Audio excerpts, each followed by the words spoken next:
hemos tenido un comienzo de la segunda jornada de Cartagena Negra impresionante. La Unión Musical Cartagonova a mí por lo menos me ha dejado sin palabras.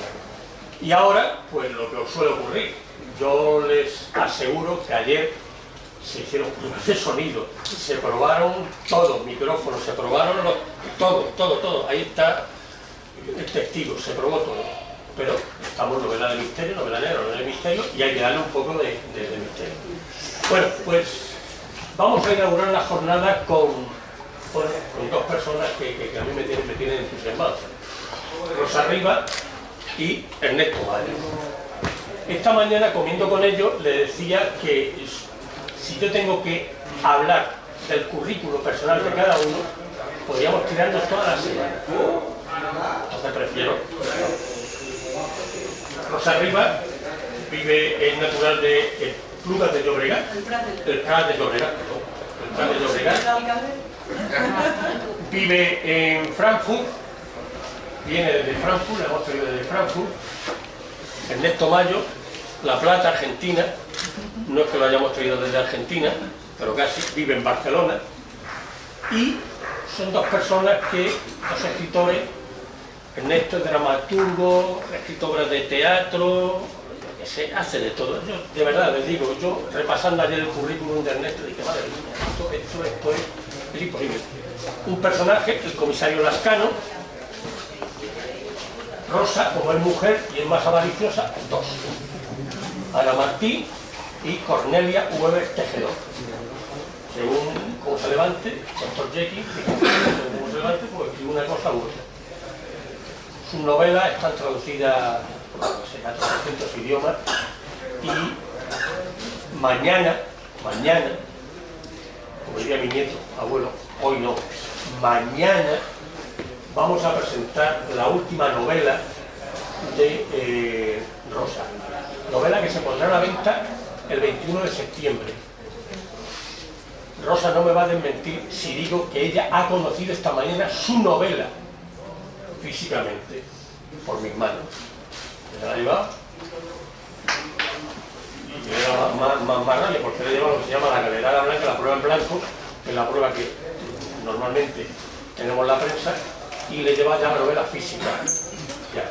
La he visto hoy por primera vez la novela. O sea que la presentación de mañana es una presentación, o va a ser una presentación nacional y a nivel mundial de su novela.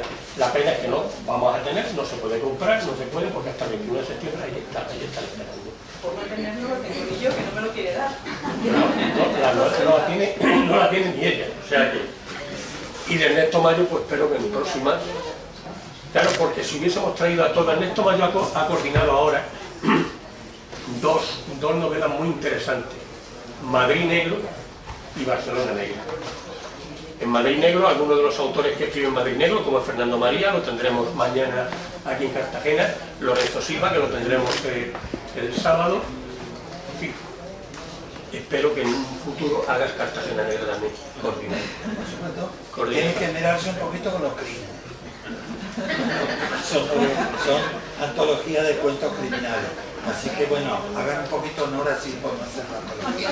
Y bueno, yo voy a dejarlo que ellos hablen, porque a mí ya la mayoría de ustedes me tienen ya más visto que el TV, pero Ernesto Mayo, Rosa Rivas, Ernesto Mayo, un aplauso y que empieza.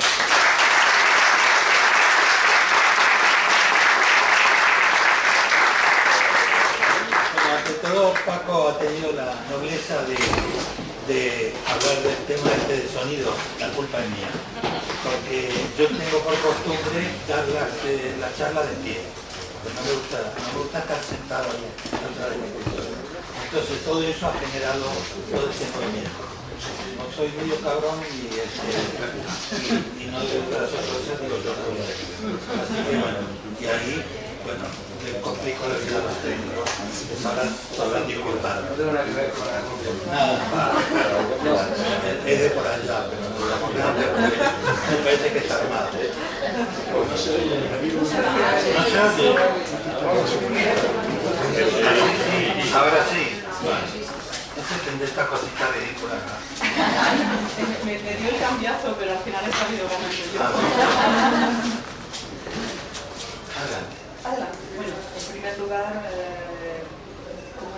pues saludar a todos, dar las gracias a los que nos han invitado tan amablemente a pasar un poco de calor aquí.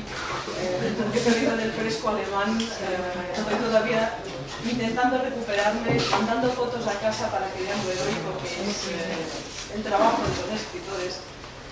Pero, y ahora en serio, muchísimas gracias por la oportunidad de estar aquí en Cartagena, por la oportunidad de disfrutar esta tarde con vosotros, en la que Ernesto y yo nos hemos propuesto hablar, charlar un poco sobre algunos aspectos de la novela negra y en la que os invitamos a participar. Por eso estamos también no detrás como los maestros que van a dar una conferencia y os van a explicar el mundo, sino un poco más cerca, porque nos gustaría muchísimo que también preguntéis, que participéis, que intervengáis cuando os parezca, cuando os apetezca. Yo he sido profesora muchos años y sé que cuesta levantar la mano, intervenir, preguntar, pero es mejor preguntar que marcharse a casa con esa pregunta y pensando, jo, le tenía que haber dicho, que quería haber preguntado tal cosa, preguntarlo, y no aceptaremos las preguntas después. El que quiera saber algo, que lo pregunte aquí, o que, como se dice en las bodas, o que calle para siempre. Hay una salvedad que quiero hacer respecto de las preguntas. Muchas veces yo dirijo un festival también en Buenos Aires y cuando llega el momento de las preguntas nunca falta aquel que diga, bueno, en 1925, cuando no sé qué, bla, bla, y hace una disertación. No lo vamos a permitir. Preguntas sí, disertaciones no. Ahí para las disertaciones van a tener que hablar con Paco para que los invites y vengan.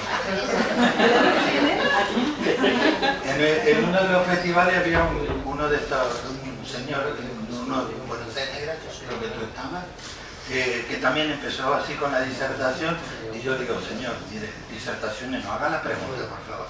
No, yo tengo derecho a hablar porque estamos en democracia. Digo, señor, se ha confundido, esto no es una asamblea, es una conferencia. Y el público no ha venido a escucharme usted. Pero bueno, eso, la pregunta la que hicieron a partir de ese momento. Y nosotros habíamos pensado que nos sucede a veces lo que pasa cuando a los alumnos en clase de español, que es lo que he enseñado en Alemania, les dice, bueno, pues ahora hablen. Y te quedas diciendo, pues vale, ¿de qué? No vamos a hablar, cuando te dicen hablen es cuando se te corta la voz. Así que no nos hemos coordinado en nada, porque lo mejor es hablar libremente, improvisadamente, pero sí que hemos tomado un tema que nos parecía que a los dos nos interesaba y que podría ser interesante también para vosotros. Porque tiene mucho que ver con el género negro. Se dice del género negro que es la novela realista de nuestros tiempos. Y como supuesta novela realista, nos parecía interesante hablar de la relación que existe entre la literatura negra y la realidad. Cuánto de realidad hay en la literatura negra y la relación entre realidad y ficción, a fin de cuentas, que es una de las grandes preguntas, ya no solo de la literatura negra, sino de la literatura en general. Y esto era el tema de partida. Que después nos vayamos por los cerros de Úbeda es lo más probable.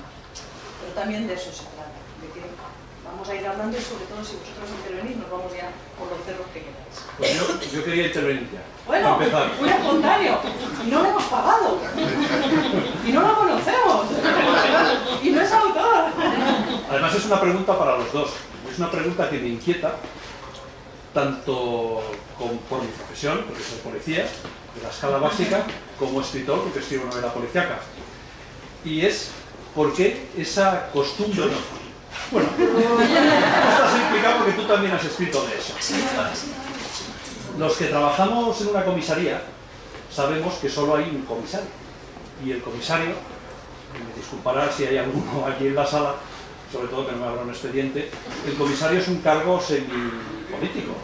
Es un cargo que lo que hace es intermediar pues, en las gestiones con la prensa y tal, pero las brigadas, cada brigada tiene su inspector jefe correspondiente, que es el que se encarga de policía judicial, de información, de seguridad ciudadana.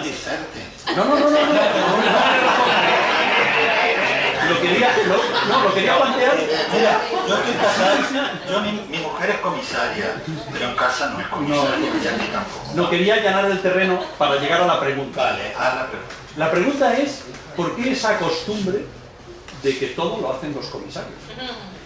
Porque tú escribes de una comisaria, usted, bueno, tú escribes de un comisario, pero ya nos viene de antes, ¿eh? El comisario Macmillan, el comisario McCloud, el Montalbano, toda la serie comisario, todo lo hace el comisario. En la comisaría hay un comisario y 500 policías. ¿Por qué no se le da un papel protagonista al resto de los funcionarios que están...? Buena pregunta. Yo tengo una respuesta. La pregunta es, ¿por qué un comisario? ¿Por qué no un inspector? Vale. ¿Por qué no un subinspector o otro...? En la comisaría, como en cualquier institución jerárquica, hay momentos donde se produce un problema. Alguien metió la pata. Generalmente es el comisario. Pero ¿quién tiene la culpa? El sargento. Claro. Entonces nos conviene más el comisario que el sargento. Yo creo que es un tema de conveniencia literaria. El mayor responsabilidad... Es que cuando Rosa ha dicho realidad y ficción, yo, desde mi punto de vista, siendo crítico, no se ajusta a que el comisario es el que lo hace todo. Depende. En mi caso, en el caso de la serie de la comisaria Cornelia Beba Tejedor, es que las jerarquías en Alemania son diferentes. Entonces, en Alemania no existe el inspector ya es comisario. Entonces hay comisario, después hay comisario de diferentes categorías y lo que aquí sería el comisario ya tiene otro nombre. Entonces, claro, en una serie que transcurra en Alemania, quien investiga tiene que ser un comisario, porque es la persona que hace la investigación, los comisarios de la policía criminal. Entonces, Cornelia es Hauptkommissarin, que significa que es una comisaria que ya está en lo que es el grado medio, está arriba, y debajo hay 2 grados todavía más de comisarios. Y después ya vienen otras posiciones. Por eso, en este caso, tenía que ser una comisaria, porque es quien investiga. Mi gran sorpresa, porque no conocía cómo funciona la policía en España, pues fue cuando conocí a tu comisaria, que es la única comisaria que conozco. Y claro, ahí vi que ella sí que está muy por encima de lo que estaría mi comisaria Cornelia, en otra posición. Pero en este caso sí que se ajusta a la realidad y fue para mí un trabajo de documentación para ajustar realidad y ficción. Tuve que aprender cómo es la policía en Alemania, porque lo que yo conocía, en un principio es lo que casi todos conocemos, la policía de los Estados Unidos, es la que conocemos por las series de televisión. Entonces, ¿cómo funciona en Alemania la policía? ¿Quién es el que ordena que se investigue? ¿Cuáles son los pasos que pueden dar? Eso en esta serie lo tuve que seguir. Más tarde descubrí que ajustarme a la realidad de la policía para que el público lector alemán no me dijera esto es imposible, supone también grandes limitaciones. Porque los policías no pueden hacer como en las series americanas esto de tomarse la justicia por su mano. Esto no se acepta, eso sería imposible. Por lo cual, tú misma descubres que la tensión entre realidad y ficción puede ser limitante muchas veces. Sobre todo cuando decides que vas a trabajar sobre el procedimiento policial y lo quieres reflejar. Entonces, ahí yo misma me metí en un cajón un poco estrecho. Para situarnos un poquito de qué hablamos cuando hablamos de novela negra, es cuando la novela incluye cuestiones políticas y sociales dentro de la trama. Es decir, cuando está la presencia de las... Muchas gracias. La tercera vez se me acaba de... ¿Perdón? Vale. Cuando hablamos de realidad y ficción, el valor a tener en cuenta en la novela es la verosimilitud, es decir, algo en lo que se pueda creer. Muchas veces, a ti te habrá pasado, a mí me pasa todo el tiempo también, que hay alguien que nos dice, o hacemos una crítica a una novela y mira, esto no está funcionando, si no, pero la vida real es así. Claro, pero tú no estás así, no estás en la vida real, estás en una novela. Entonces, la vida real no tiene por qué tener lógica, una novela. Porque si no, corremos el riesgo de estar trabajando de Dios y ayudando al personaje o resolviéndole el problema. Entonces, el tema de la novela negra es muchas veces el paisaje, el segundo plano, sobre el cual sucede la historia de ficción. Entonces, el segundo plano es el del cual hablamos. El segundo plano es lo real. Y en el primer plano ya podemos hacer prácticamente lo que queramos. El truco es cómo hacer para que la novela sea verosímil, para que lo que pase sea verosímil. Pues bien, yo tomo muchas veces el ejemplo de las películas de Superman. Las películas de Superman empiezan con una escena de calle, va la gente a trabajar, pasa un ómnibus, pasa un autocar lleno de niños, la gente que va y que viene, un señor con un perro, un ciego pidiendo limosna, etcétera, etcétera. Y de pronto la catástrofe. Y entonces ahí un tío de esos cualquiera que iba por ahí se mete en una casilla telefónica, se saca la ropa y sale volando y levanta el ómnibus de los niños antes que se caiga el pozo. ¿Qué hizo el autor ahí? Lo primero que hizo fue situarnos en el mundo ordinario, en el mundo que conocemos, en el mundo que reconocemos. Y una vez que estuvimos cómodos ahí, nos metió el personaje de ficción. Si ese segundo plano está bien, es verosímil, es creíble, en el primero podemos hacer prácticamente lo que queramos. Pero ese segundo plano es importantísimo. Sí. Y lo importante es que una vez has puesto las reglas, cuando tú llevas al lector a este mundo en el que es verosímil que un señor se meta en una cabina telefónica y salve un autobús. Ya has establecido las reglas de este universo que has creado. Una vez lo has creado, entonces tienes que ser coherente con este universo. Tienes que mantener, tú has dado las reglas y no puedes romperlas, porque entonces pierdes al lector. Pero el lector, si trazas bien este primer mapa, te sigue, te acompaña, va a decirte, claro, este es el mundo de esta novela, voy a seguir con ella. Pero lo que dice Ernesto, no es verdad lo que buscamos verosimilitud, que nos creamos que eso es la verdad dentro de la novela, es la verdad en este mundo que hemos creado y que a diferencia del mundo real es un mundo ordenado, porque lo hemos ordenado nosotros. Lo que muchas veces aparece en muchos cuestionarios, o es una pregunta que está siempre en el aire. ¿Por qué nos gusta el género negro? ¿Por qué se lee tanto? Una de las razones, que son muchísimas las que hay, una de las razones es que toda esta complejidad que es la vida, toda esta complejidad que es el mundo que nos rodea, en la novela está siempre ordenado, porque hay una mente detrás que está dando orden, está estructurando los hechos, está organizando los hechos. Es más fácil, la literatura siempre es más fácil que la vida, porque hay un orden, porque hay una ya no digo una solución, sino que hay un orden.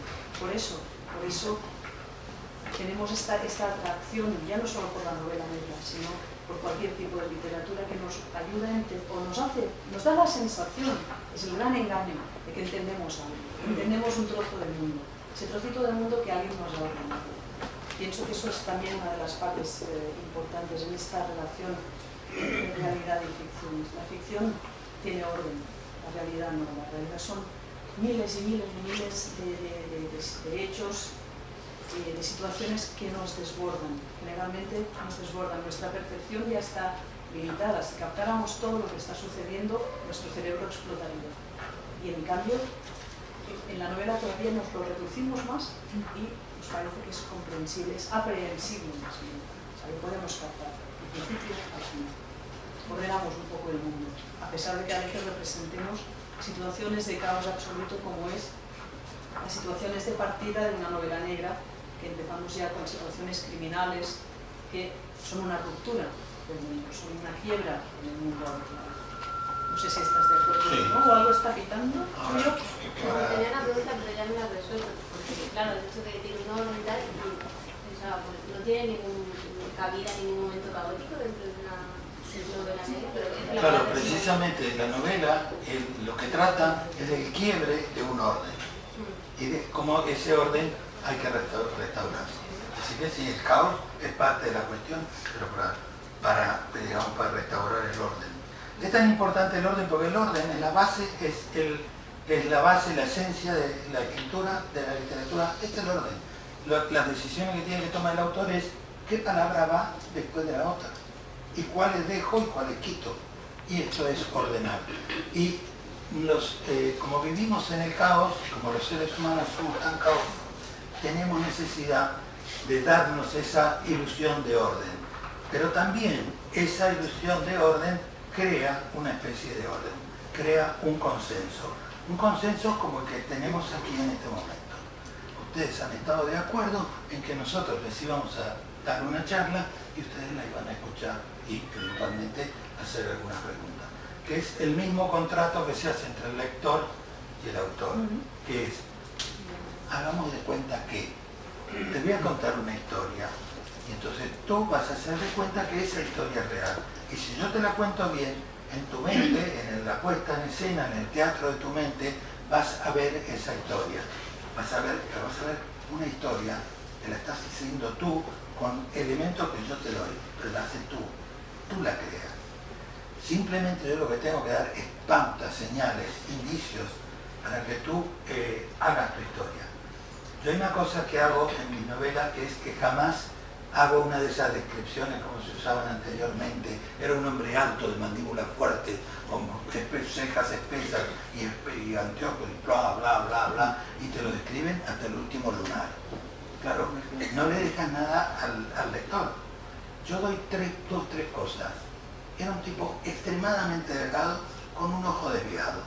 No digo más nada. Entonces, ¿qué hace el lector? Si me faltan datos porque extremadamente delgado y un ojo desviado no hace una persona. Entonces él empieza a agregarle cosas. Y yo el halago más grande que recibo, y lo recibo muchas veces, es ese personaje suyo, fulano de tal, igual a mi tío Alberto. Yo no lo puse al tío Alberto, porque yo no lo conozco, lo puso él. Pero yo le di esos dos elementos, porque el tío Alberto es muy delgado y tiene un ojo desviado. Entonces, el lector empieza a ser también autor de la novela. Yo siempre digo que yo escribo novelas que están sin terminar, que las termina el lector. Bueno, por eso, mi lector es un lector que tiene que trabajar. Pero si hace bien el trabajo, y al final acabas viendo al tío Alberto, entonces es que has conseguido que estos personajes hayan cobrado vida. Y esto es otro de los mejores momentos para un autor, es cuando los lectores te hablan de tus personajes como si ellos también los conocieran. En el momento en el que el lector te habla de tu personaje y se preocupa incluso por su salud, porque has dicho que el personaje fume demasiado o toma demasiado o lo que sea, en ese momento te das cuenta de que no hacía falta, como dijo Ernesto, describir el personaje hasta el último lunar, sino que con estos elementos que has dado y el trabajo al que has animado al lector que colabora contigo, ese personaje vive. Y ese personaje vive y llega a cobrar una entidad propia como personaje. No quiero ahora decir que los personajes viven y se nos escapan de las manos, no pienso esto.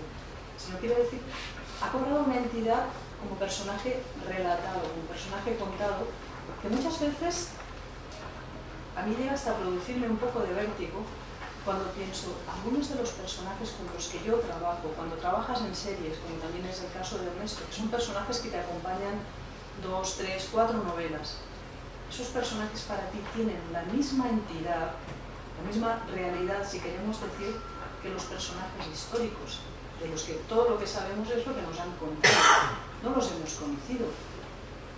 Comisario Lascano, Ernesto, para mí tiene casi la misma entidad que Napoleón.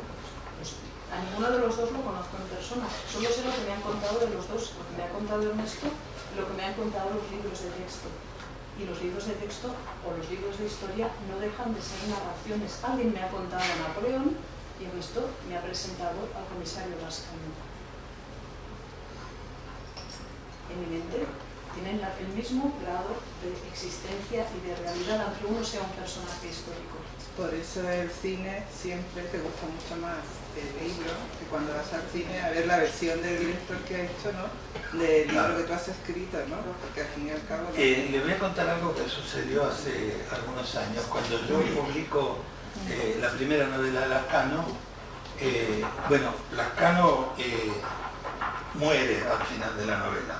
Luego lo resucitó en otra forma. Como funcionó, hay que vender el libro. Y el autor es Dios de alguna manera, pues lo resucité en la siguiente. Pero lo que pasó fue una cosa muy curiosa. Fue que se corrió el rumor en Buenos Aires, donde yo vivía en ese momento, se corrió el rumor que yo había muerto en accidente de tránsito. Bueno, 2 o 3 días, lamentable, la desaparición prematura, 2 o 3 días. Ahora, cuando se murió Lazcano, estuvieron hablando un mes. Habla de pronto los personajes toman una dimensión que es, digamos, viven más allá de la literatura, más allá del libro. Pero eso es porque los lectores le dan esa vida extraliteraria. Hay casos extraordinarios de personajes que viven fuera de la literatura. El caso de Hamlet es uno. Todo el mundo sabe quién es Hamlet, haya leído a Shakespeare o haya visto la obra de teatro o no. Todo el mundo sabe quién es.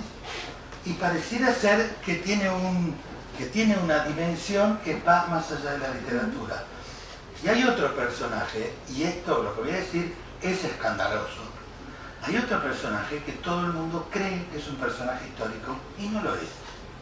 Jesucristo. Jesucristo no es un personaje histórico, es un personaje literario. Es un personaje, no hay ningún historiador de la época que dé cuenta del paso de un señor que se llamaba Jesús por la tierra. Ni uno solo. Y hay buenos historiadores de la época. No hay una crónica, no. Y el tío, mira que hacía cosas, que hacía multiplicar los peces, los muertos se levantaban, etcétera, etcétera, y nadie da cuenta de él. Pues es un personaje literario, no es un personaje histórico, en el cual tenéis toda la libertad del mundo para creer, pero es un personaje que ha trascendido la literatura. Y así, bueno, hay muchos, el Mike Hammer, el Philip Marlowe, una cantidad de personajes. Pero ¿qué han hecho los autores? ¿Qué han logrado? Han logrado tocar algo esencial al ser humano, algo que le es propio. En el caso de Jesucristo, es el tipo bueno, que aboga por la paz. Y yo no sé si ustedes se habrán dado cuenta, pero todos los tipos que abogan por la paz terminan matándolo. Lennon, Martin Luther King, Mahatma Gandhi, todos dicen, vivamos en paz, seamos hermanos. ¡Oh, no! Estos somos. Perdón, es que ahora me has pillado el que cambiar. Pero volviendo a los personajes literarios, a lo que comentabas tú también, esta entidad de la que ahora hablaba Ernesto, esta entidad que cobran los personajes literarios, que hacen que los veamos, que hacen que los sintamos como reales. Esa desilusión, que esto que comentabas, la desilusión del personaje literario llevado al cine. Evidentemente, nunca va a haber una adaptación cinematográfica que coincida con lo que hemos imaginado. Nunca. Porque, y eso es justamente es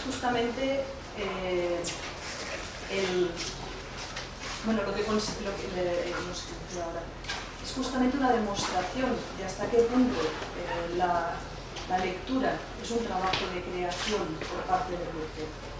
El lector está creando al personaje contigo, si no, bastaría con que hubiéramos hecho la descripción que voy a seguir citando otra vez, hasta la última peca que ha dicho Ernesto, para que fuera muy fácil encontrar al actor perfecto para tu personaje, con lo cual todos los lectores dirían, ese es el personaje tal, este es el personaje tal. Es imposible, aunque la descripción fuera de páginas y páginas, nunca conseguiríamos, porque basta con pensar que cada uno de nosotros tiene un mundo de experiencias y de referencias diferentes.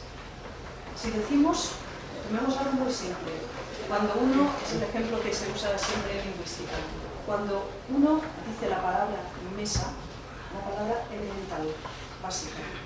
Yo digo la palabra mesa y cada uno de vosotros verá una mesa diferente. Y además la verá también según sus horizontes, sus experiencias. Si hay algún cirujano aquí, estará viendo la mesa del quirófano. Otro verá una mesa de cocina, uno la verá redonda, el otro la verá cuadrada. cada uno de nosotros con la palabra más tan simple como mesa, una tabla con, si yo digo 4 patitas, yo digo, no, también las hay de 3. Si a la palabra mesa, aquí evocaría tantas mesas como personas hay aquí, la descripción de un personaje que al que damos entidad, al que damos personalidad, al que damos formas de moverse, es imposible de conciliar. Me comentaba, a veces mi traductora alemán me comentaba, cuando escribéis, los autores españoles tenéis otro vocabulario para hablar de los gestos. No es tan específico como en alemán. Dice, ponéis, por ejemplo, se despidió con un gesto de la mano. Y en alemán esto no les basta. En alemán necesitan saber cómo es qué hace la mano. Hace así, o hace así, o hace cualquier otra cosa, o hace así. O bueno, porque esto que no puedo hacer con el porque tengo el micro. Nosotros tenemos suficiente información con decir, fulanito se despidió con un gesto de la mano. Ya lo estamos viendo. El lector, alemán me dirá, bueno, pero necesito más información, dime qué está haciendo con esa mano para que yo me lo pueda imaginar, si no, no me basta. Es que son mundos que además están mediatizados por el idioma en el que estamos escribiendo y también por las experiencias que tenemos de la vida, con lo cual estamos hablando de diferentes lecturas absolutamente individuales y además, como nosotros también cambiamos, nuestras lecturas también por los años. Y todos habéis pasado la experiencia de obras que habéis abandonado en un momento, poder leerlas, y la terrible experiencia de volver a leer una de vuestras obras favoritas de un momento de la vida y daros pensar, ¿cómo puede ser que esto me haya gustado? Con lo cual hay que decir, nunca hay que leer, nunca leáis las obras que os apasionaron en vuestra adolescencia. A todos este calor. Yo quería hacer un segundito, tú querías hacer una pregunta. No, pero ella ya habló mucho. No, ¿Ya lo? Me espero. Un matiz con respecto a Jesucristo, que sí que es verdad que no hay documentos, de hecho No te voy a dejar disertar, Haz la pregunta. Sí que es cierto, pero hay un libro en el que sí que se recoge el proceso del juicio de Jesús. O sea, sí está reflejado el juicio. ¿De quién es el libro? Le he preguntado a la persona que lo sabe si lo tengo, pero sí existe el juicio de Jesús, estuvo registrado. Es el documento más confiable. Lo de hacer la disertación era para Fray Gonzalo y para ti también. ¿Perdón? Como has hecho la disertación de Cristo, entiendo que también tú se puede y los demás no. ¿Cómo va? ¿Cómo? La disertación de la realidad o no realidad de Jesucristo, si existió toda esa parafernalia, exactamente cuento de para crear un ambiente ya así muy argentino, muy de discusión, o porque te parecía que era bueno tocar los sentimientos religiosos de las personas. No sé, a lo mejor es que tienes otro tema sobre el que puedas hablar o que pueda ser interesante para las personas y no nos sintamos ofendidos. A mí mi abuela me decía que a mí si me dejaban hablar no me fusilaban. Así que el tema no me falta. No, es lo que creo, simplemente lo transmito. No, es lo que has afirmado. Sí, lo que creo y lo transmito. Ya. Yo quería, volviendo al tema que tú has planteado antes, los personajes, casi todos los que han nombrado, tienen una característica que yo quiero preguntaros si creéis que es necesaria para que un personaje, una novela negra, realmente satisfaga a los que leemos la novela. ¿Creéis que tienen que tener ese punto de maldad y ese punto de bordear la ley? Porque de fondo, a mí como lector, me gusta que ese personaje que está luchando en un mundo que tú has montado, donde hay un supuesto orden, también sea capaz de vulnerar ese orden, ¿no? Yo creo ¿qué opináis de ese tema? Porque tampoco a mí personalmente no me gusta el personaje que es bueno y todo lo hace bien y sigue todos los pasos correctos, ¿no? Bueno, yo siempre digo una cosa, digo que lo que es malo para la humanidad es bueno para la literatura. Lo que sucede es que, sí, si nosotros hablamos de un hombre que va caminando por la calle, que cruza por el paso cebra, que espera que el semáforo le dé la luz, todo esto, bueno, va a ser bueno para dormirlo, no para una vida. La transgresión es parte esencial del arte, de cualquier arte. ¿Por qué? Porque tenemos que transgredir un poco lo que hay para generar un poco de interés, para agitar un poco las aguas, para mover un poquito la cosa.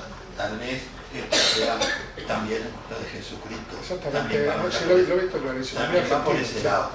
Pero bueno, pero si no ponemos a prueba nuestras creencias, si no las cuestionamos, bueno, seríamos conformistas. Y el arte nunca es conformista, siempre tiene que ir a la transgresión, tiene que ir a presentar las cosas de un punto de vista diferente, tiene que mirar las cosas si no nos conformamos y somos, terminamos siendo una sociedad de ovejas.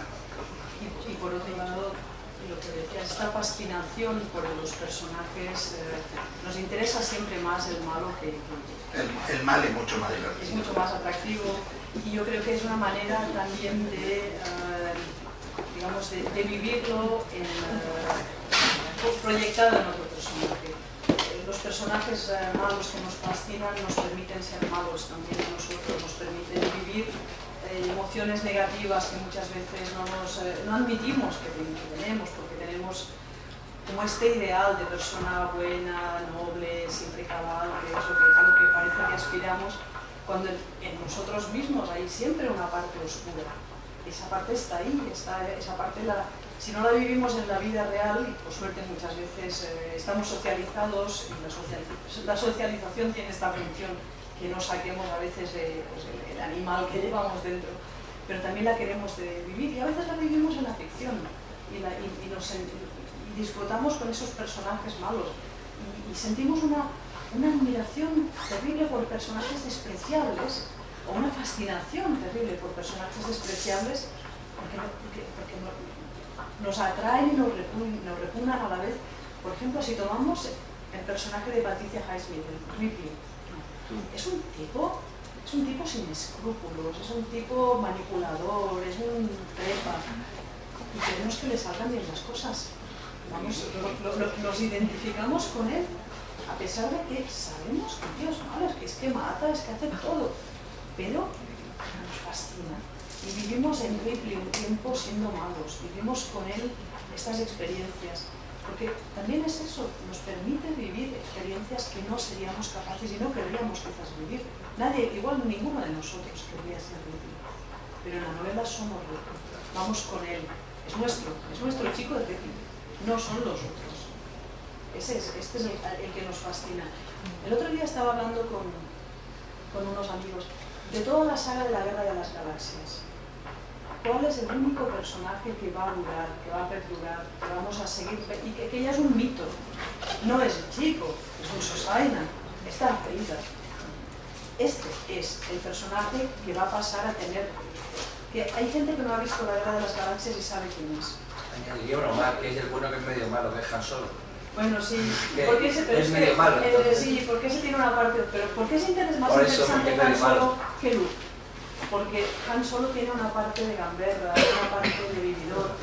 Luke nos parece un tostón, es un sosete. Y bueno, sí, tiene un drama con su padre, pero es soso, no nos interesa. Hay una cuestión importante de este señor en este tema, que es el tema de la legalidad.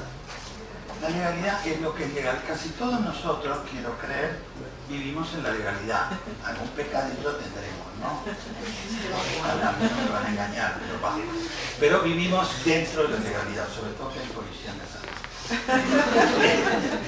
Vivimos dentro. No soy comisario, no hay problema. Vivimos dentro de una cierta legalidad. Pero la legalidad no tiene que ver con la justicia. La legalidad tiene que ver con el poder. Entonces, el poder se ejerce de una determinada manera. Entonces, si al señor Rajoy se le ocurre nombrar a Soria, que es un conocido,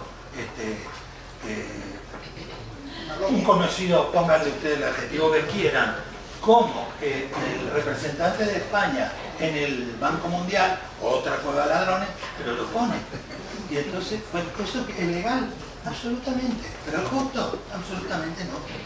Entonces, muchas veces es la legalidad, lo que nos fascina del que transgrede la legalidad, es porque la legalidad no es justa. Yo fui un delincuente durante gran parte de mi vida, sobre todo de mi juventud.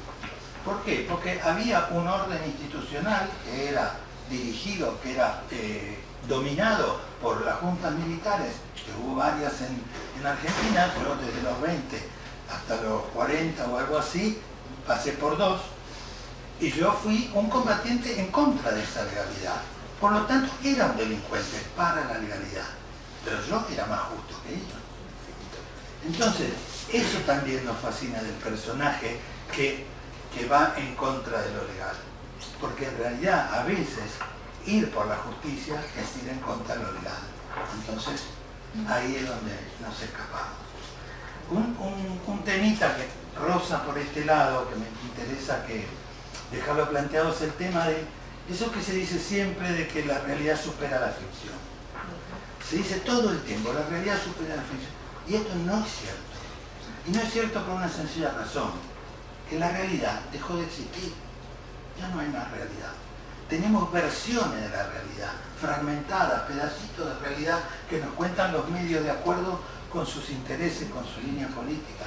Y con eso construimos lo que llamamos ese consenso, que es lo que llamamos realidad.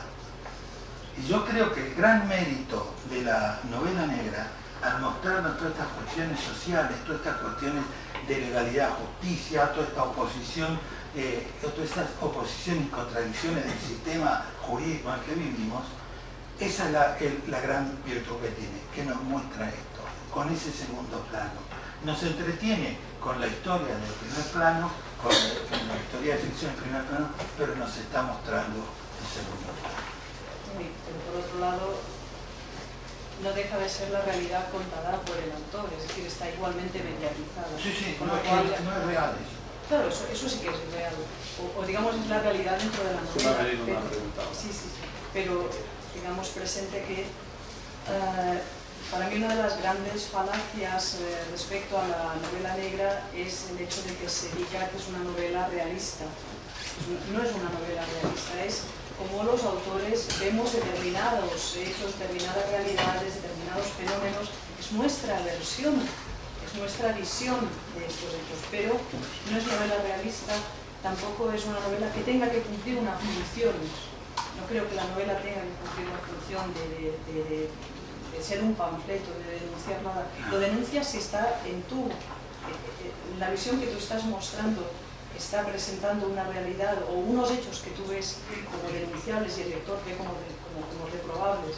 Pero el querer dar a la novela negra la función de cambiar el mundo, de querer denunciar cosas, eso me parece que es un discurso que tiene más que ver con los complejos de inferioridad del género que con el género en sí. Sí, absolutamente. Hay una cosa, yo siempre le digo a mis alumnos, y es, si tú eres un escritor de izquierda, vas a conseguir quien te publique, vas a conseguir quien te haga una reseña, vas a conseguir quien te haga una nota en el periódico. Ahora, si eres un escritor, ¿por qué? Porque todos los periodistas son de izquierda, porque los que manejan, hacen reseñas de libros, la gente de derecha está ganando dinero, no sabe qué. Entonces, pero vas a conseguir todo eso. Ahora, si eres un escritor de derecha, tiene que ser bueno, porque si no, no te va a publicar nadie y no vas a existir. Y eso es un espacio que los escritores llamados de izquierda le están dejando a la derecha. No hay que ampararse en la ideología. Siempre yo le digo a mis alumnos, no se preocupen por la ideología, no la tienen que poner, porque no se les van a creer. ¿Por qué? Porque nosotros, al escribir una novela, estamos haciendo un recorte de la realidad, estamos haciendo una ventanita por la cual estamos mirando un pedacito de la realidad. Lo que dejamos fuera o lo que dejamos dentro de esa ventanita, esa es nuestra ideología. Y eso no se puede inventar, no se puede mentir, no se puede engañar. Eso salta, se ve inmediatamente. Entonces, no se preocupen por eso, simplemente digan lo que piensan, recorten por donde más les guste. Yo quería preguntarle que la novela de intriga ahora está englobada dentro de la novela negra. ¿Hay alguna diferencia entre ellas? ¿Es un escalón más la novela negra que la novela de intriga? ¿Hay más crímenes, más asesinatos, más tal, como la novela de intriga simplemente se ciñe a ser una novela de intriga?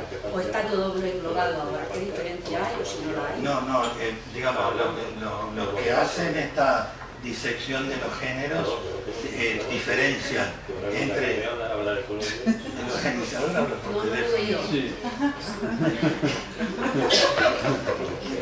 Pero ponga ahí al repositorio. Dile que no voy a ir a cenar esta noche. Que no lo he oído, perdone. Que no lo he oído. No, decía que la novela, los que diseccionan los géneros, dicen que la novela intriga no es novela negra, es novela de intriga, de enigma, es decir, que se trata de descubrir quién es el asesino. Es un juego muy interesante que ha tenido maestros, bueno, Agatha Christie, entre otros. Es un juego que se le propone al lector, es decir, a ver si te das cuenta quién es el asesino. Y te va a dar todos los elementos y te va a dar otros para distraerte. Entonces es un juego que es muy interesante cuando está bien hecho. Yo de joven me tragaba a Agatha Christie, pero maravillosamente. Hacía trampa. Hacía trampa, Sí, Agatha Christie hacía es trampa. tramposilla, a veces es Es que se tramposilla. trata de eso se trata, de eso se trata. Es decir, te voy a mostrar, pero también te voy a mostrar otra cosa para que se distraiga. Sí. En cambio, la novela negra en general, la intriga, el enigma, no tiene mayor importancia. Muchas veces el asesino ya está en la primera página, ya sabemos quién es, ¿no? Sí, y aparte, cuando se habla en estos términos, a veces se habla como si los géneros existieran en un estado puro, ¿no? El género de enigma, tal como lo ha descrito Ernesto. En el otro lado estaría la novela negra, donde no es tan importante quién fue, sino por qué lo hizo y todo lo que se muestra de un contexto social, etcétera, etcétera. Pero eso no existe, eso solo existe en la teoría. La literatura, lo que caracteriza a la literatura es que toma todos los elementos que necesita para contar lo que quiere contar. Entonces los géneros son híbridos, los géneros se mezclan. El género negro actualmente engloba todo, engloba muchísimas formas diferentes, muchos enfoques diferentes. Quizás sí que encontraríamos novelas como las de Agatha Christie que se irían al extremo del enigma, encontramos novelas que se irían al extremo de la novela negra, pero en medio hay todas las mezclas y matices posibles. Y intentar encajonarlos sería llegar a una dicotomía, a una categorización donde casi cada novela sería una categoría propia. Porque de novela en la que haya tanto por ciento de enigma con tanto de no sé qué, la gente que está haciendo todas estas divisiones de no, esto es policial histórico con elementos de no sé qué. Bueno, esto es muy útil para que los libreros sepan dónde meter el libro en las estanterías y para que los fanáticos de las taxonomías pues digan, bueno, mira, esta va por aquí, esta. Pero en el fondo, esos son juegos positivistas, especulativos, para entretener un poco el tiempo o para orientar al lector, quizás también sirve, pero cuando estás escribiendo literatura no estás pensando, ahora voy a hacer una novela de tal género que tendrá elementos de no sé qué, con elementos de no sé cuántos. Tienes una historia que contar, tomarás todo lo que te sirva, y lo que no te sirva fuera, porque lo que quieres es contar algo y contarlo de una manera concreta. Y ya que estamos en esto, quizás también apuntar algo que se asocia mucho al género negro y me parece que es una forma muy reductiva de verlo, que es que se suele reducir el género, las novelas de género negro a la trama. En esta novela pasa esto, hay un crimen, se resuelve el crimen o no se resuelve, o se resuelve a medias y punto. Pero la novela negra es literatura también, es decir, hay una parte estética. Estamos haciendo literatura, estamos trabajando con el idioma, estamos trabajando con los recursos del lenguaje y hay un autor detrás. No solo hay tramas, no solo hay asesinato, resolución del asesinato. Y esta parte es la que está más descuidada cuando se habla de la novela negra. El hecho de que hay una voluntad estética y que hace que la novela se cuente de una manera determinada y no de otra, también desde el punto de vista del lenguaje, de los recursos que nos da el lenguaje. Y que hay una voluntad, que hay un autor, una voz que está detrás, que tiene que contar algo y que, como decía Ernesto, al escoger la ventanita, el trocito que va a mostrar de ese mundo, ¿por qué escoges este trocito y no este trocito? Aquí hay un autor, no hay tramas puras, no hay solo este esquema tan simplón que reduce la novela negra a eso, a una cosa mecánica. Crimen, resolución, viva o, en fin, la novela más moderna, final un poco amargo. No, es mucho más, y descuidamos mucho ese aspecto. Que los lectores también vean que hay un trabajo estético detrás, un trabajo literario detrás, una búsqueda de la forma y no solo del contenido. Eso también es algo que creo que es necesario reivindicar cuando hablamos de novela negra. Borges solía decir que la novela policíaca se nutría de la delicada transgresión de sus reglas. Y yo creo que esto es lo importante. Esto es lo que apunta Rosa, es la forma, como a mí todo el tiempo, como te pasará a ti, viene alguien y me dice, yo tengo una historia que si te la cuento, escribes una novela extraordinaria. Y yo siempre digo lo mismo, a mí se me ocurren 20 por día, pero no sé cómo contarlas. Porque el asunto es, cualquier historia es buena, cualquiera, la más simple, ¿cómo la cuentas? Ese es el tema. Y yo creo que con esto los géneros, a mí la verdad que en general me cansa un poco el tema de los géneros. Yo digo que hay 3 géneros en literatura, y no hay más. La mala, la mediocre y la buena. A mí me gustaría escribir de la mediocre, que es la que más vende, que no me sale, en general me sale mala o buena. Pero si pudiera escribir mediocre, ahí sí que me esfuerzo, ¿eh? Y entonces no estaría acá dándole charla, estaría en mi yate haciendo. Pero creo que sí, que es muy importante esto que dice Rosa, es sumamente importante. Yo veo muchísimas cosas publicadas bajo el rótulo de novela negra. Claro, las editoriales, que son empresas que están hechas para ganar dinero, han visto que hay una movidita ahí con la novela negra, que no es ni tan importante como dice, ni tampoco despreciable. Pero vieron que hay, entonces bueno, van corriendo y publican todo lo que huela a novela negra. Y muchas veces son ejercicios de estilo, mejor, peor hechos, pero eso donde hay una trama, hay un detective melancólico con un pasado tormentoso, una chica guapa que viene llorando a pedirle ayuda y un marido engañado. Y ya con eso, y un poquito de alcohol. Y con eso ya tenemos la... No, con eso tenemos en el mejor de los casos un ejercicio de estilo. Pero ¿dónde está la profundización? ¿Qué nos está diciendo en definitiva de nosotros como seres humanos? ¿Qué nos está tocando? ¿Dónde nos está picando? ¿Dónde nos molestó algo? ¿Dónde nos inquietó?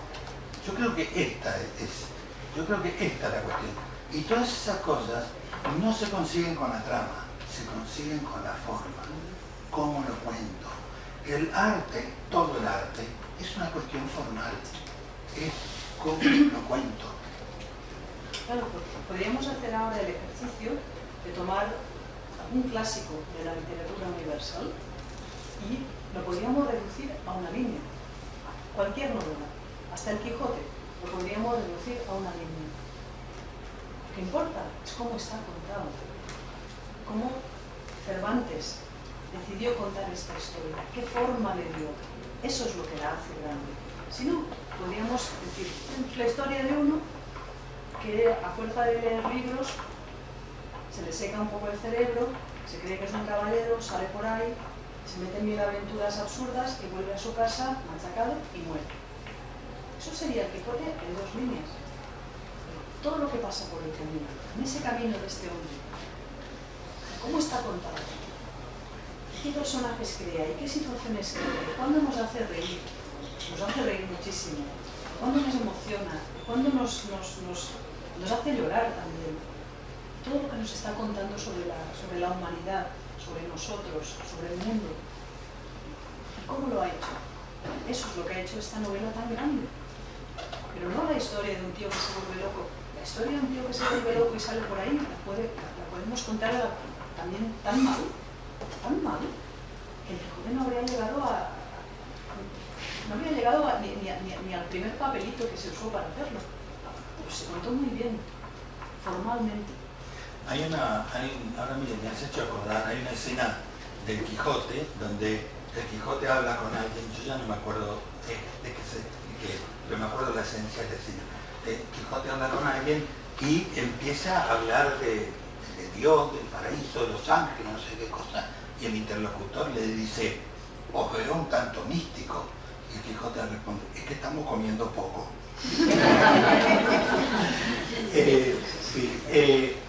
Hay, por ejemplo, claro, esto que nos hace reír, pero sin embargo, ahí atrás hay una reflexión filosófica importantísima. Yo siempre digo que si ustedes quieren como lectores, hay un test que se le puede hacer a los libros.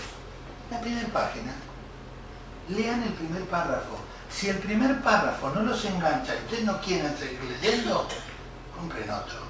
Además eso se puede hacer en la librería, mira, ese primer párrafo de fuera.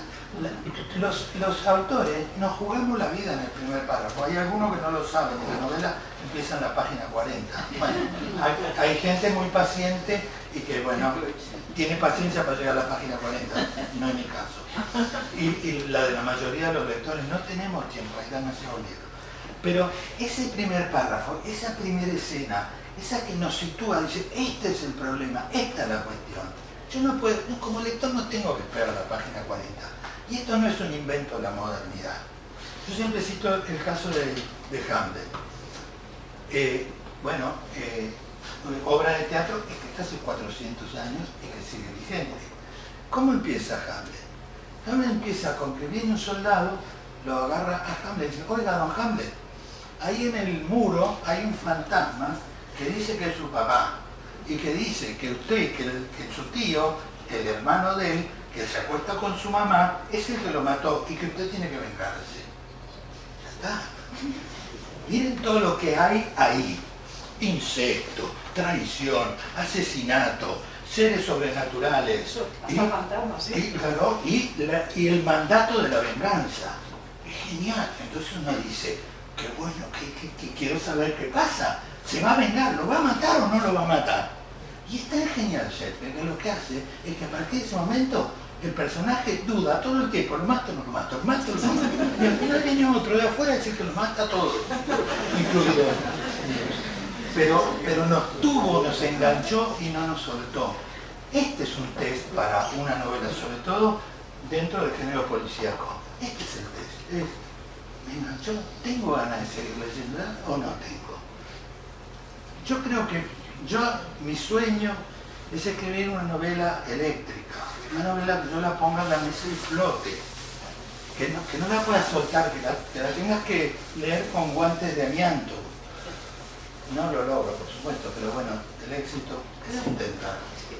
Es que es eso, no es lograrlo, es que estamos siempre en el camino de esa novela perfecta que será, o la novela mejor que es la próxima. Sí. Estamos siempre en la próxima es la mejor, la próxima es la... En esta, aquí, ahora, más cerca de esa novela ideal que no vamos a lograr nunca. Sí. Porque Bueno, ya... hoy lo hablaba contigo, ahí mientras esperamos que empezara la orquesta, dice, un escritor es tan bueno como su próxima novela. Sí, es que la próxima es la buena, la que no está escrita, esa es. Intentamos aproximarnos, en el fondo es algo muy platónico. Sí. Estamos siempre buscando esa novela ideal a la que nunca llegamos, pero que nos parece que cada día estamos un poquito más cerca. Y aspiramos a ella, porque si no aspiramos a ella, si aspiramos a escribir una novela que sea como la que acabas de escribir, ahí te has muerto. Te has muerto como novelista, porque ya, bueno, sí, puedes escribir entonces, igual es que ya tienes mucho oficio, que también hay una parte, que es el oficio, y puedes producir muchas novelas. Puedes producir novelas que, bueno, que están bien hechas, que se pueden leer, pero entonces tú ya, ¿qué te aporta eso? Que no tienes nada, porque ya no estás buscando esa, la novela eléctrica, la novela que incluso consigue este efecto, el efecto que tienes creo que es en el Largo Adiós de Jean-Marc, que te importa un comino que fue, porque todo lo que estás viviendo, todo lo que está pasando, los momentos que recuerdas, todo lo que te has llevado, hace que ¿quién fue? Yo qué sé, ¿qué me importa? Ha sido la lectura, ha sido esa intensidad de sus personajes, sus diálogos. Esa es la novela que busco. La resolución, eso es lo más trivial. Resolver el caso en la novela negra es lo más trivial. En el fondo, el caso en una novela negra es lo más trivial. Lo que importa es todo lo demás, cómo lo has hecho.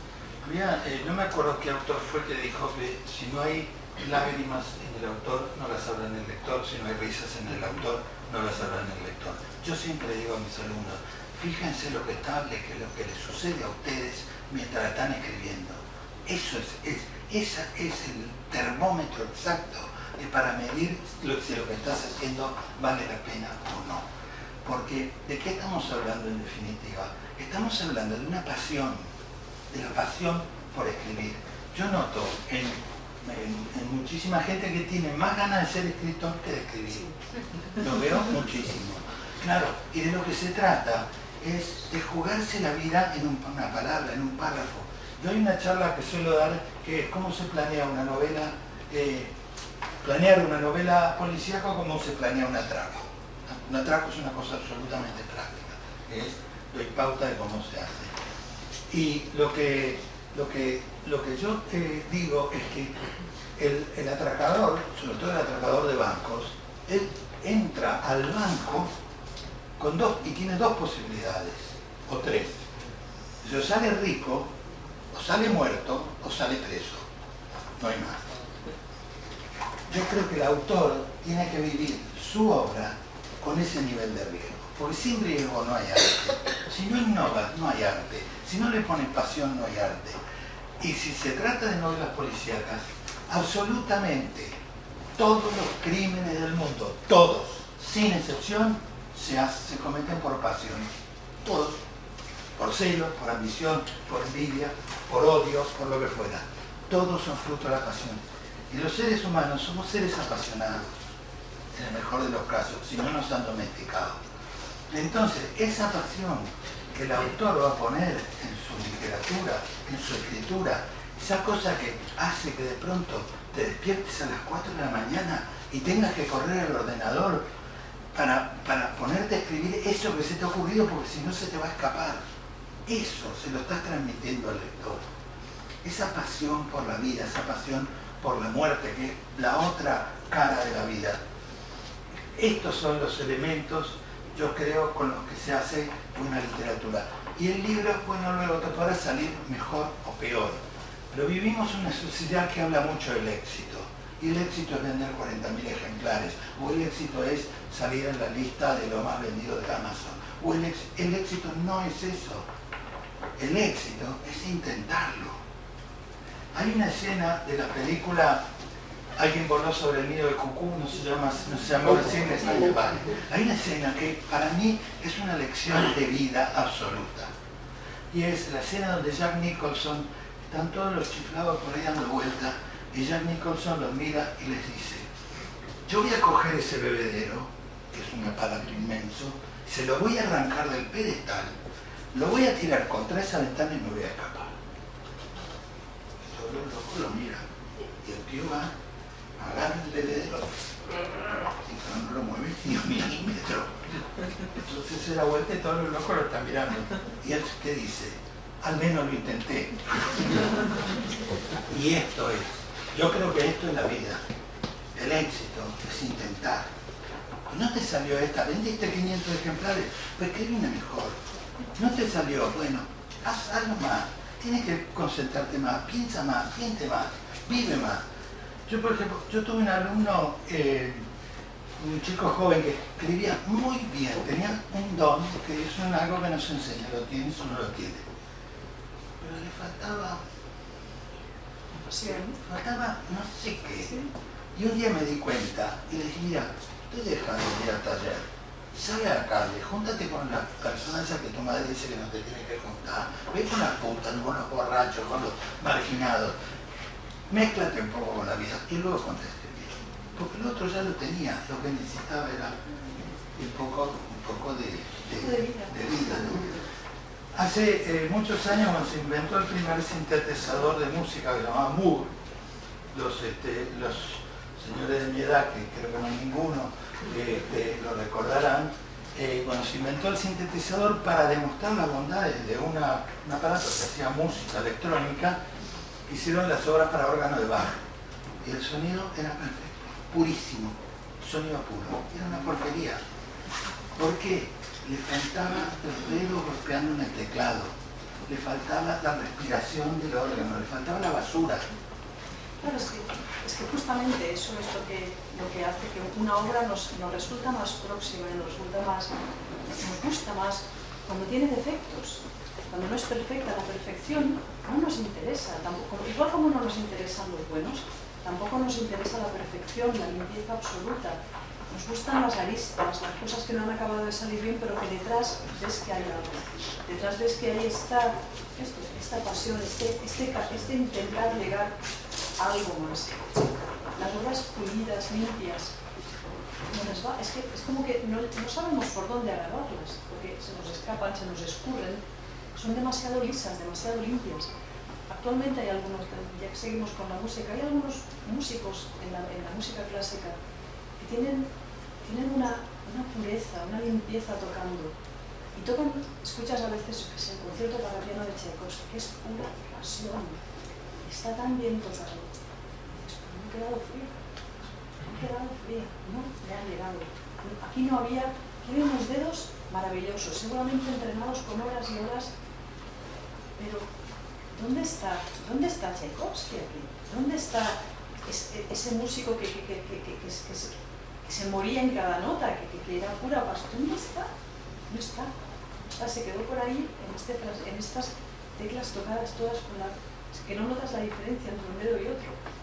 No está.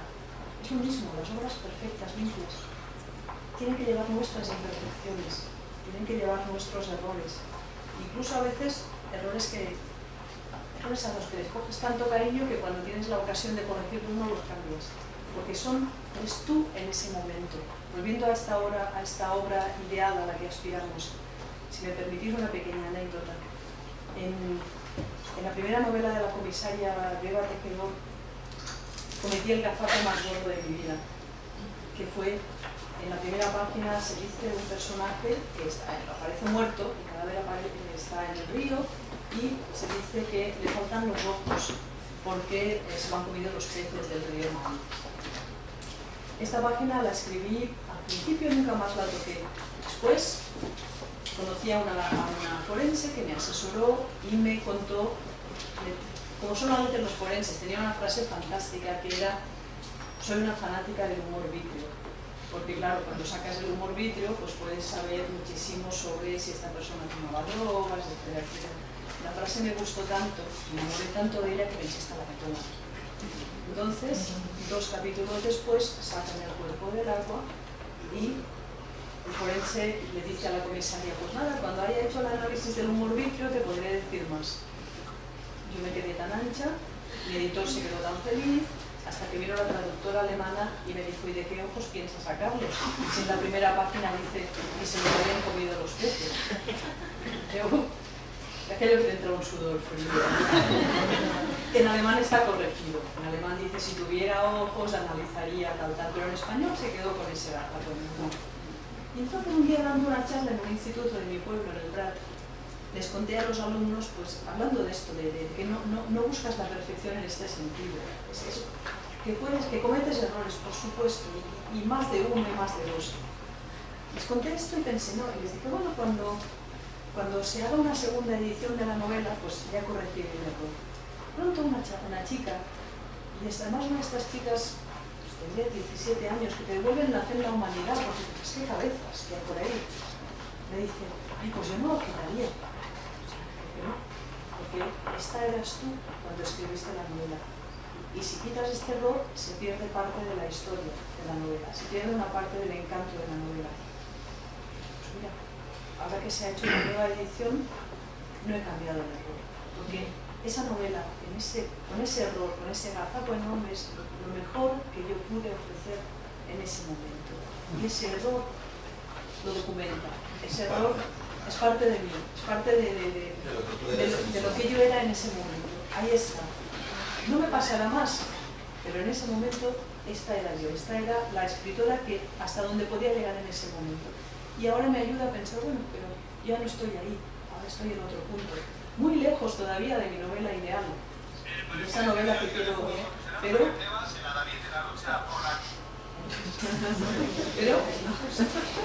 pero es ese error que los lectores quizás no ven, pero igual algún día si lo encontráis, le dais saludos al error de mi parte.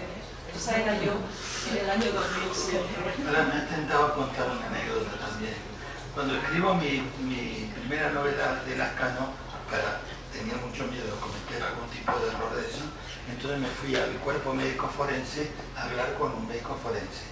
Yo necesitaba que me diera unos datos para la trama, para la historia. Entonces, como no sabía yo, necesitaba el lenguaje de que hablan y algunas cuestiones técnicas, para un personaje muy secundario que solo iba a servir para pasarle una información al lector. Son personajes útiles que uno usa para... Muy funcionales, muy sí, funcionales. Personajes funcionales, sí. Me voy ahí y aparece un médico forense, un peinadito de la gomina, muy antiguo, todo como yo, pero con su guardapolvo impecable, su corbatita. Y le digo, mire doctor, estoy escribiendo una novela policíaca y necesito alguna información. ¡Oh, qué bien! Fanático de la novela policíaca. Entonces le digo lo que quiero saber, me lo cuenta en 2 minutos, pero no se limita a eso. Me lleva a la morgue, me muestra los cadáveres. Y yo fascinado con él, porque hablaba con una pasión de todo eso, y hablaba con los cadáveres, hablaba con los muertos. Le decía, mire, Josecito, mire, y me dice una frase que la pongo en la novela, dice, por acá, me muestra el orificio de entrada de la bala, me dice, por acá le entró la muerte y se le fue la vida. Esa es mía. Bueno, nada. Y yo fascinado con el personaje, a tal punto que el personaje cobra otra dimensión y es el amigo de Lascano, es el filósofo de la novela. Bueno, es un personaje muy entrañable. Bueno, pues nada, la novela se publica finalmente y yo en agradecimiento le mando un ejemplar al doctor 2 o 3 días más tarde me llama por teléfono y me dice, Mayo, mire, la verdad que me gustó mucho su novela, está muy bien, veo que aprovechó muy bien lo que yo le enseñé y la verdad muy bien. Y yo el personaje, para ponerle un poquito de sal y pimienta, le había dicho que fumaba marihuana. Entonces que iba todo a la morgue, fumaba como un zapato y hacía todas estas cosas, ¿no? Y entonces me dice el médico, pero mire, hay una pregunta que le tengo que hacer. Sí, doctor, dirá. Dice, ¿cómo se enteró que yo fumaba marihuana? Y le digo, bueno, algo debo haber olido. Pero, claro, pero esto es una característica que muchas veces en la novela, las novelas tienen estas cosas, que descubren cosas que no están a la vista, o a veces que son proféticas, que anticipan hechos que van a suceder. En la segunda de Lascano hay un momento donde van Lascano y un oficial de la justicia a detener a un represor, a un tipo de los servicios del ejército que se dedicaban a secuestrar y matar gente. Bueno, lo van a detener. Y en el momento que lo van a detener, este personaje que aparece en las 2 primeras novelas, le dice a Lascano, Lascano, esto es algo que usted nunca va a olvidar. Coge un revólver, ¡pum!, se pega un tiro. 1 o 2 años después, había un personaje, un policía de la provincia de Tucumán, en Argentina, el Malevo Ferreira, malísimo, torturador, asesino, etc. Y le están haciendo una entrevista en la televisión y en el momento que él está así, hablando con la periodista, y en el segundo plano se ve que viene la policía a buscarlo. Y él está haciendo la entrevista, se está filmando. Se da vuelta, ve que viene la policía, saca el revólver y dice ¡pum! Y se pega un tiro. Y dije, de hecho mi novela. Yo por principio, digamos, estoy en contra de la pena de muerte, porque creo que no sirve, pero no estoy en contra de que se suiciden los hijos de puta. Así que nada, si hago pedagogía con eso, yo estoy muy feliz de la vida. Había una... Usted quería decir algo, ¿verdad? Sí, ¿no? No, yo quería hacer un inciso antes. ¿Pero qué pasa? ¿Te corta el pelo? Quería hacer un inciso de lo que estabais hablando antes, de que habíais dicho, muy bien dicho, estoy totalmente de acuerdo, que todo está dicho. Es la forma en que se dice. ¿Cómo lo es? ¿Cómo se dice? Y eso me ha recordado una película que se llama, aquí en España se tituló 12 hombres sin piedad, por 12 hombres en piedad. Henry Fonda. Que es, en inglés se llamaba 12 hombres enojados. Pues es muy simple. O sea, toda la película transcurre en una habitación, con 12 hombres. Y uno solo, Henry Fonda, tiene que convencer a 11. Pero qué actores. Bueno, magnífico, magnífico. Yo esa película la he visto hasta la saciedad. Sí. No sé si estará basada en una novela. Supongo que sí. Porque normalmente todos los clásicos están basados en novelas. Pero es una película que me encanta, porque toda la riqueza está en los diálogos. Claro. Es magnífica, es una película que, bueno, a mí me sorprende. En España se hizo una obra de teatro, hay que hablarlo español, que no la desmerece, que es muy buena, de José Boada. Es una obra de teatro. Tiene que ver una obra de teatro. Pero claro, fíjate, la historia está contada en un pispás. La historia en sí es bien poca cosa, si quieres. Pero cómo está contada y cómo están reflejados los argumentos de este hombre para ir convenciendo a los otros y las diferentes personalidades. Cómo contamos, en el fondo vemos a las personas siempre metidas en una habitación y sus caras y sus reacciones nos están contando todas sus vidas. Vemos personalidades completas de personajes a los que casi toda la película estamos viendo solo a partir de aquí. Y ahí vemos la capacidad, cómo es la manera de hacerlo, la manera de contarlo, las palabras, escoger las palabras que pones en boca de un personaje para dibujarlo. No lo describes, lo estás haciendo hablar. Pues, por sus propias palabras te está contando quién es, te está hablando, te está diciendo qué cree, qué piensa, si lo estás escuchando con el acento hasta de dónde viene.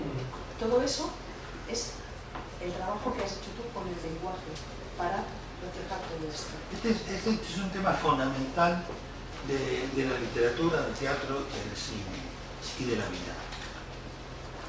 Las personas no somos lo que decimos, somos lo que hacemos. Y lo que hacemos es lo que nos revela. Y el diálogo, las palabras, cuando están bien usadas, no son diálogos, no sirven para pasar información, no sirven para contarle algo al lector. Sirven para ver quién es la persona, porque sabemos, Ricardo III de Shakespeare, él habla con una persona y le dice una cosa, y luego tiene un diálogo, un monólogo consigo mismo, donde dice todo lo contrario.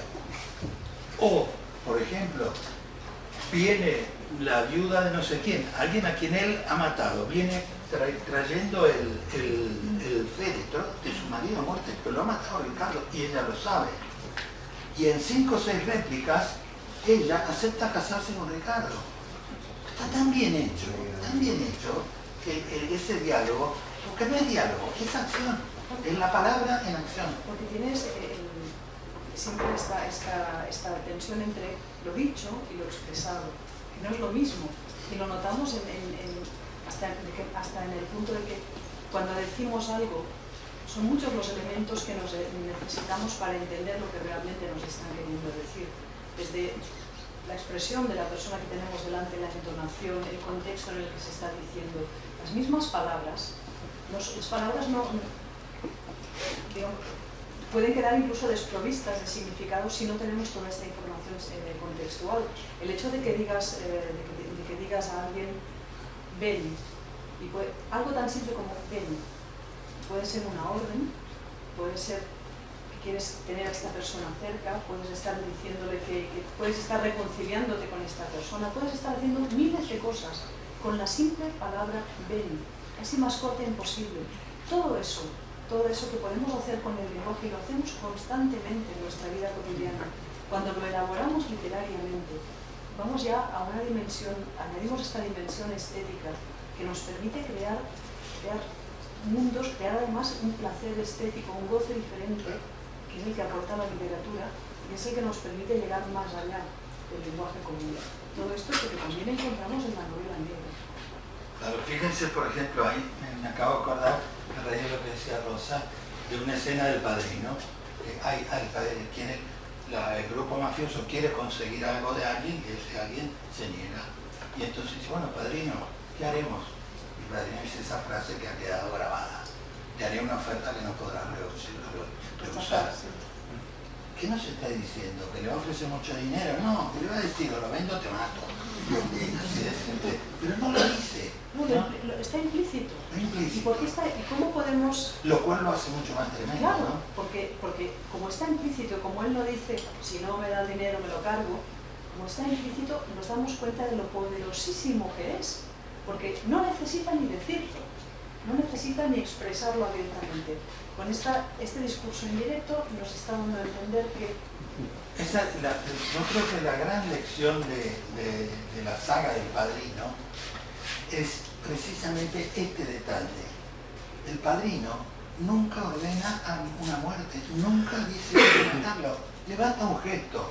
Esto Mario Puzo lo aprendió de Shakespeare. Le basta simplemente hacer un gesto, simplemente decir, este hombre es una incomodidad, y los otros ya saben lo que tienen que hacer. Pero esto lo hace ver que es mucho más poderoso, mucho más. Como pasan las películas de Clint Eastwood, ¿no? Anda, alégrame el día, le dice. Sí. Coge la pistola, alégrame el día. No le dice lo que voy a hacer yo cuando coges la pistola. Make my day, ¿no? Sí, y a nosotros como lectores o como espectadores de la película, esta escena nos está transmitiendo toda esta información, y como también la entendemos, nos hace partícipes. Sentimos un placer cuando desciframos lo que está escrito, lo que no está explícito. Por eso nos aburren los libros que nos lo cuentan todo. Nos gusta más ser nosotros los que extrapolemos toda esta información, formamos parte de este pueblo. Y este es el placer de la lectura también, el extrapolar, el sacar información, el que no hace falta que nos lo explique todo. Estos autores que desconfían de sus lectores, ponen algo un poco, bueno, como voy a hacerle una oferta que no va a poder rechazar, y entonces, ¿qué nos mataría? ¿Qué nos haría perder la confianza que después el autor hubiera escrito? Con esto el Padrino quería decir a sus hijos. Hay autores que lo hacen. Hay autores que hay ahí una falta de confianza en la inteligencia del lector y en la propia habilidad narrativa. Estos autores que te lo tienen que explicar todo 5 veces. Ahí es donde veis que es la capacidad de expresar mucho con el mínimo posible y no caer en la verborrea y en la explicación innecesaria, etc. No, la clave es grandes ideas en pocas palabras. Sí, bien. Sí, sería un bonito final para... Eso. De eso se trata. Grandes ideas y pocas palabras. Con las palabras justas, diría yo. Grandes ideas en las palabras justas. Entonces, ¿qué sucede? Es que en general tenemos muchas palabras y pocas ideas. Esto no solo es una prerrogativa del gobierno, Y no sé, ¿los hemos agotado ya? Yo, salido de lo que estáis comentando, siempre se mete un poquillo de humor para facilitar la comunicación. Es típico de la novela negra el que haya una especie de humor sutil o ácido, cruel, como queráis llamarle. No dominéis del humor en la novela negra. Si consideráis que es un elemento bueno, si sobra, depende de cada autor, pero mucho más. Mira, sin humor es imposible vivir, porque este absurdo en el que estamos metidos, si no tiene un poco de humor. Yo en Crimen de Barrio del 11 hay una escena de amor sexual. Son escenas muy difíciles, pero yo creo que la resolví bastante bien en una narración que no nombra ningún órgano genital y no tiene ni punto ni coma. Es todo así. Pero creo que está muy bien logrado transmitir la sensación esa digamos, de la relación sexual intensa que algunos de ustedes habrán tenido, Pero cuando termina esa escena, que es además muy poética, termina esa escena y ella le dice a Lascano, que es el otro protagonista, le dice, Lascano, dice, estoy embarazada. Pero sí, yo creo que para mí el humor es fundamental, tiene que estar. Si no hay humor, estamos perdidos. Sí, estamos perdidos. Y no, el humor, pero claro, y no confundirlo quizás con el no sé cómo decir, con el poner chascarrillos en la novela. No, el humor está implícito en la trama, que forma parte de la voz narrativa, que está ahí, que está implicado, que no lo puedes separar, no es que ahora viene la parte chistosa para relajar, no, tiene que estar ahí, tiene que ser porque además necesitamos este humor, sobre todo ironía, para poder escribir sobre determinados temas, una distancia que te permite hacer, cuando introduces los elementos de humor, te alejas un poco. Y después puedes volver a entrar. El humor viene siempre de separarse, ¿no? Y entonces en ese momento respiras tú, respira el lector y vuelves otra vez. Entonces este juego nos permite mantener una tensión dramática, una tensión narrativa diferente, porque si no es como no sé, como si tuviera siempre una orquesta tocando un fortísimo constante. En un momento que tus oídos se taponan, ya no notas nada.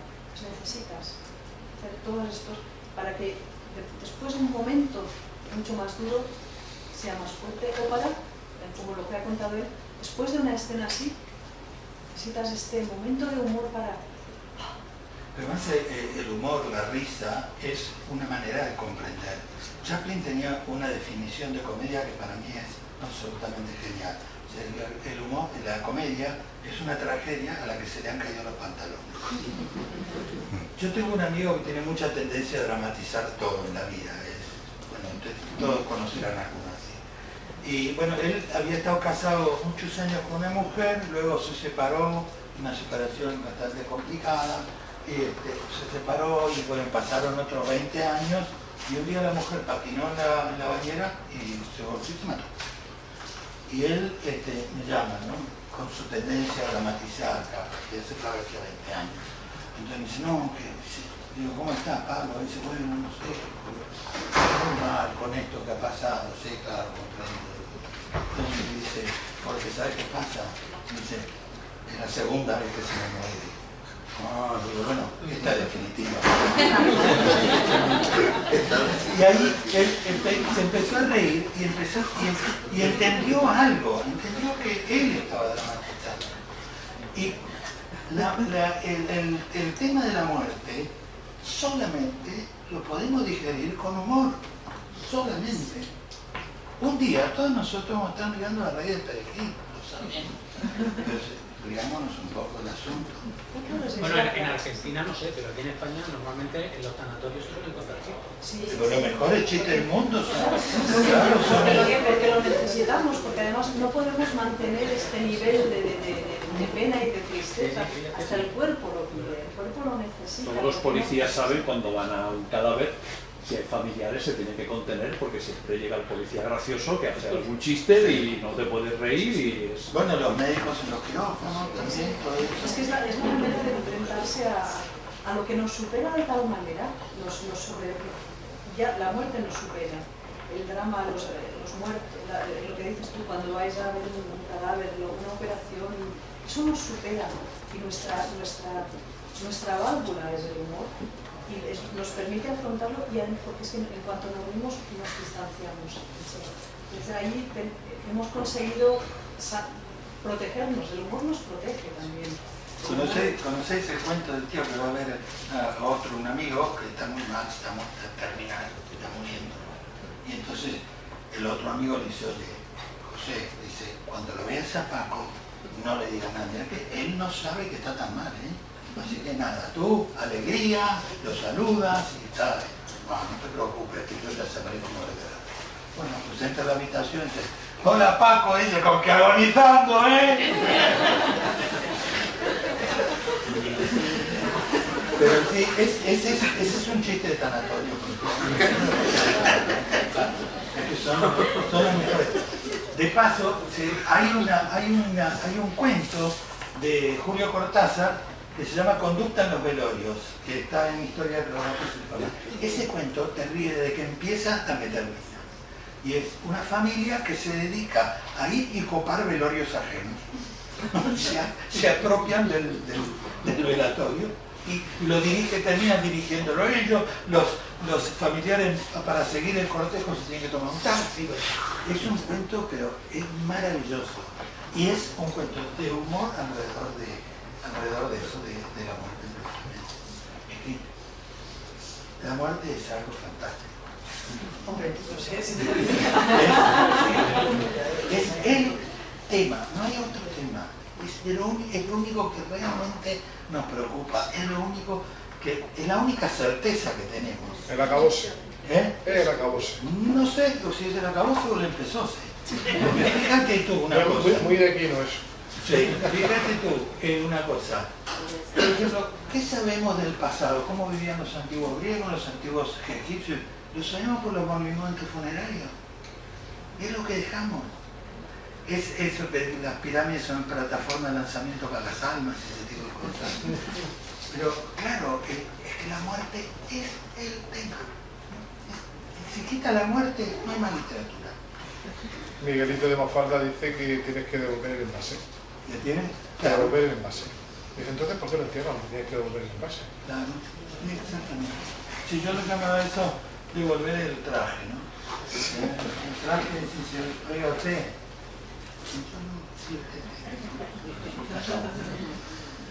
Y llegado ese momento, yo creo que acá hay un tema también muy importante de la novela policíaca, que en general son novelas de perdedores. No gustan los perdedores. Entonces, ¿por qué? Porque el perdedor nos muestra algo que todos tenemos adentro. Todos en algún momento perdemos.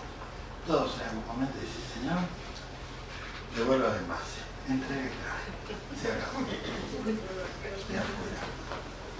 Yo curiosamente esto no lo vería así, pero me parece que tenemos la personalidad un poco... Bueno, sí, siempre pienso que nos gusta ver al perdedor porque no somos nosotros.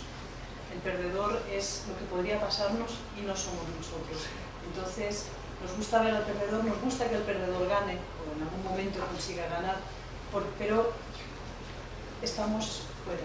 Lo bueno de los libros es que después los cierras y es nuestra vida. Por más que nos metamos en la novela, por más que vivamos dentro de ella, en cuanto cerramos las tapas ya no es nuestra vida. Podemos dejar al perdedor ahí en el libro y nosotros irnos a vivir nuestra vida y saber que estamos fuera de peligro. En cuanto nos separamos del libro estamos fuera del peligro que podría suponer. Nos puede dejar huella, pero podemos tomar la decisión de ahora salgo, ahora lo dejo. El perdedor nos gusta por eso, se queda en el libro. Hay una cosa que tiene que ver con eso y es algo que nosotros hemos hecho esta tarde aquí en este lugar. Nosotros hemos reproducido un rito ancestral que es juntarnos alrededor de la hoguera a contarnos historias. Falta el fueguito acá, que lo podemos reemplazar acá con el móvil. Pero, le podemos pegar fuego. Le podemos pegar fuego. Pero entonces, ¿qué hacíamos? Nos sentábamos así alrededor de la hoguera donde alguien, en este caso Rosa y yo, contaba una historia. Porque afuera era de noche y hacía frío y estaba oscuro y teníamos miedo. Y la historia, el cuento que contábamos, nos ayudaba a tener menos miedo, a tener menos frío, a que esté menos oscuro. Y por eso, desde pequeñitos, nos gusta que antes de ir a dormir, los papás nos cuenten una historia. Porque ya desde pequeños, la noche y la oscuridad nos han dado miedo. Si los papás vienen al lado de nuestra cama, nos cuentan una historia y nos arropan, ya no tenemos miedo a esa oscuridad y a esa noche que siguen estando ahí afuera.